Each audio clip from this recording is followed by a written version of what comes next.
இந்த அளவுக்கு எழுதுறாங்க. ஒரு வருஷத்துக்கு 2 தடவையாவது குரானை முடிக்கணும். இல்லை என்றால் அல்லாஹுடைய நிஅமத்தாகிய இந்த குரானை அவமதித்ததான குற்றத்திற்கு உள்ளாக்கப்படுவோம்னு எழுதிட்டாங்க. ஒரு வருஷத்துக்கு குறைந்தது 2 முறையாவது என்ன செய்ய வேண்டும். அந்த முன்னோர்கள் நாதாக்களுடைய வாழ்க்கை இருக்கிறதே ஆச்சரியமான வாழ்க்கை. ஹஸரத் இமாம் அபு ஹனீஃபா ரஹ்மத்துல்லாஹி அலைஹி எஜமானை பற்றி எழுதுகிறார்கள். ரம்ஜான்ல மட்டும் இமாம் அபு ஹனீஃபா ரஹ்மத்துல்லாஹ் 63 குரான் முடிப்பாங்களாம்.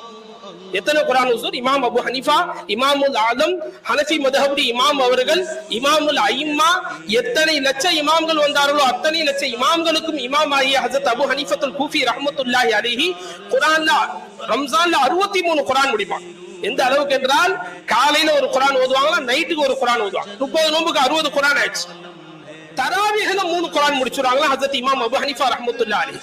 இமாம் ஷாஃபி ரஹ்மத் எந்த அளவுக்கு அவர்கள் குரானை நேசிப்பவர்களாக இருந்தார்கள் என்பதை நாம் விளங்க.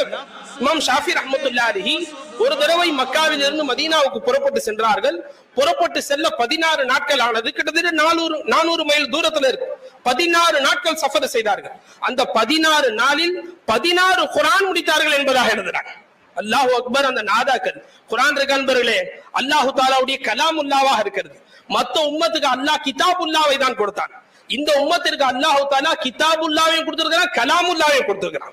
கிதாபுல்லானா முதலா டெக்ஸ்ட் மெசேஜ் மாதிரி. உதாரணத்துக்கு நான் சொல்றேன், ஒரு காலமும் குரானுக்கு நம்மளுடைய உதாரணங்கள் பொருந்தாது.